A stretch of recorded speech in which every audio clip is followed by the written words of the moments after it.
Hello students, welcome back. तो students, अपन अध्याय 3 पढ़ रहे थे, समकालीन दक्षिण एशिया।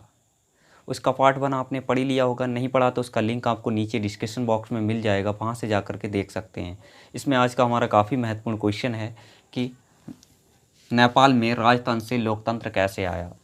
राजतंत्र का मतलब है राजशाही शासन, राजाओं के द्वारा जो शासन किया जाता है उसे हम बोलते हैं राजतंत्र। ठीक है, पुराने समय में राजाओं का जो शासन था वो राजतंत्र था। ठीक है, राजा के बाद राजा का बेटा सरकार चलाता था, यानी कि वो शासक बनता था, तो राजशाही शासन कहलाता था।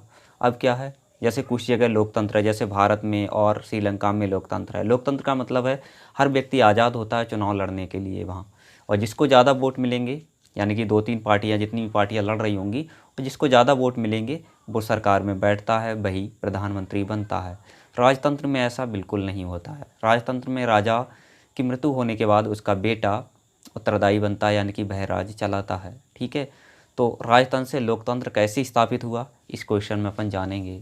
ठीक है, तो नेपाल एक हिंदू राज्य था। कई सालों तक यहाँ संवैधानिक राजतंत्र रहा, यानी कि राजाओं के द्वारा शासन चलाया गया था लगभग 240 वर्षों तक। यहाँ की जनता तथा राजनीतिक पार्टियां उत्तरदायी शासन की मांग उठाती रहीं। जनता चाहती थी कि यहाँ लोकतंत्र आ जाए, और कुछ राजनीतिक पार्टियां थीं वो भी चाहती थी कि लोकतंत्र आ जाए, क्योंकि लोकतंत्र में क्या होता है, जनता को फ़ायदा होता है। क्यों? क्योंकि राजा अपनी मनमानी का शासन चलाएगा तो जनता परेशान होगी, और लोकतंत्र में अगर जो प्रधानमंत्री अपनी मनमानी करेगा तो जनता क्या करेगी, 5 साल के बाद उसे बदल देगी, उसे वोट नहीं देगी, अगली बार कोई नया प्रधानमंत्री देखेगी, है ना। राजतंत्र में ऐसा नहीं होता है, क्योंकि राजा के बाद राजा का बेटा शासन चलाता है, चाहे वो अच्छा हो चाहे ख़राब हो। ठीक है, तो जो राजतंत्र है वो खतरनाक शासन होता था, लोकतंत्र है वो अच्छा शासन है एक हिसाब से देखा जाए तो।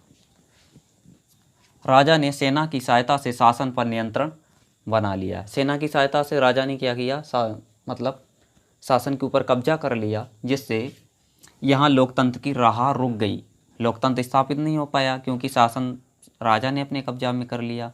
जनता ने लोकतंत्र के समर्थन में आंदोलन किया, यानी कि जनता ने आंदोलन कर दिया कि लोकतंत्र यहाँ बन जाए, कैसे ही आ जाए। ठीक है, राजा ने 1990 में लोकतांत्रिक शासन की मांग मान ली। राजा ने कहा चलो हम अपनी राजशाही के लिए हम लोकतंत्र में, मतलब लोकतंत्र को हम मान लेते हैं। ठीक है, यानी कि कोई भी लड़ सकता है, जिसको ज़्यादा वोट होंगे वही प्रधानमंत्री बनेगा, वही देश का राजा बनेगा। ठीक है, लेकिन 1990 के दशक में, दशक का मतलब होता है 10 साल का समय। ठीक है, 1990 के दशक में नेपाल में माओवादी, यानी कि जो माओवादी लोग थे, माओवादी ने अपना प्रभाव जमा चुके थे। जो माओवादी थे वो अपना प्रभाव जमा चुके थे, उनने यानी कि अपने कब्जे में राज्य कर लिया।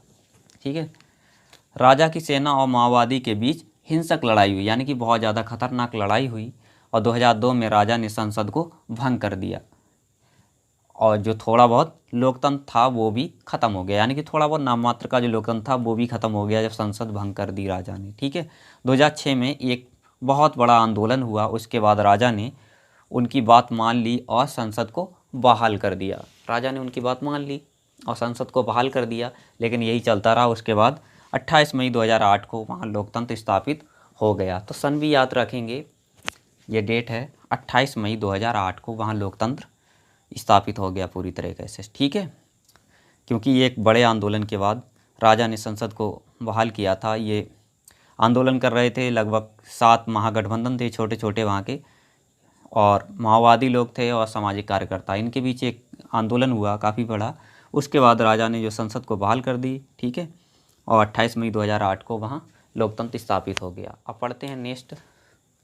अब पढ़ेंगे भारत और नेपाल के बीच सहमति के मुद्दे। तो भारत और नेपाल के बीच सहमति के मुद्दे कौन कौन से हैं? दोनों के संबंध बहुत ही मधुर हैं, यानी कि बहुत ज़्यादा अच्छे हैं। नेपाल और भारत के संबंध आपस में अच्छे हैं। बिना वीज़ा पासपोर्ट आने जाने की संधि है, कि नेपाल में जाने आने के लिए हमें वीज़ा देना नहीं पड़ता, ना ही पासपोर्ट दिखाना पड़ता है। अपने ही देश की तरह हम वहाँ घूम सकते हैं। ठीक है, वीज़ा नहीं लगता वहाँ जाने के लिए।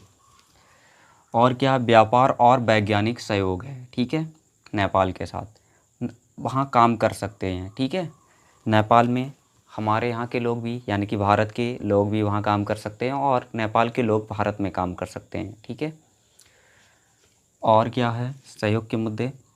भारत नेपाल की कई योजनाओं में मदद करता है। ठीक है, भारत ने नेपाल की कई योजनाओं में मदद की है, यानी कि अपने ही भारत के पैसे से वहाँ एक पनबिजली परियोजना बन रही थी। ठीक है, अपने देश के प्रधानमंत्री ने वहाँ पर पैसा लगाया था बिजली बनाने के लिए। तो कई ढेर सारी ऐसी योजना है जिसमें भारत मदद करता है नेपाल की। भारत और नेपाल के बीच असहमति के मुद्दे भी हैं कुछ, तो उन पर नज़र डाल लेते हैं। नेपाल की चीन से दोस्ती है। नेपाल की भारत से तो मित्रता है, दोस्ती है, यहाँ तक तो ठीक है, लेकिन उसकी चीन से भी दोस्ती है। लेकिन अब भारत की क्या है, चीन से लड़ाई है, दुश्मनी है। ठीक है, तो ये असहमति वाला मुद्दा हो गया, क्योंकि नेपाल की चीन से दोस्ती है लेकिन अपनी क्या है, चीन से बनती नहीं है भारत की। ठीक है, तो इसलिए नेपाल से थोड़ी बहुत ये असहमति का मुद्दा बनता है। ठीक है, दूसरा है नेपाल सरकार भारत के विरोधी तत्वों के खिलाफ कार्रवाई नहीं करती है। विरोधी तत्व कौन सा है, जैसे चीन भारत का विरोधी तत्व है, नेपाल उसके खिलाफ कार्रवाई नहीं करता है, तो इसलिए भी थोड़ी सी असहमति वाला मुद्दा बन जाता है ये भी। ठीक है, उसके बाद है नेपाल सोचता है कि भारत उनके अंदरूनी मामलों में दखल अंदाजी करता है। ठीक है, तो नेपाल को ऐसा लगता है कि भारत उसके दखल मतलब जो अंदरूनी मुद्दे हैं उनके मतलब उसमें वो दखल अंदाजी कर रहा है। ठीक है, तो ये भी एक असहमति का मुद्दा बन जाता है कि नेपाल सोचता है कि भारत उनके अंदरूनी मामलों में दखल अंदाजी करता है।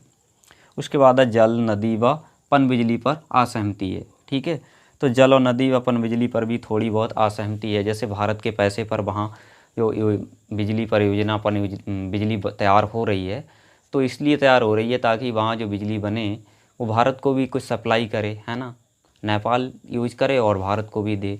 तो इसमें भी कुछ असहमति जैसा मुद्दा बना हुआ है। नेपाल नहीं चाहता कि इस बिजली को भारत भी यूज करे। ठीक है, या कम मात्रा में देना चाहता है। तो उम्मीद करते हैं आपको ये वीडियो पसंद आया होगा। पसंद आया तो अपने सभी दोस्तों के साथ शेयर करें और वीडियो को लाइक करना बिल्कुल ना भूलें। चैनल पर फर्स्ट टाइम आए हैं तो चैनल को सब्सक्राइब करें, साथ ही घंटे वाले आइकन को भी प्रेस कर दें, इससे आने वाले हर वीडियो का नोटिफिकेशन आपको मिलता रहे बिल्कुल टाइम पर। धन्यवाद, मिलते हैं एक नए वीडियो में।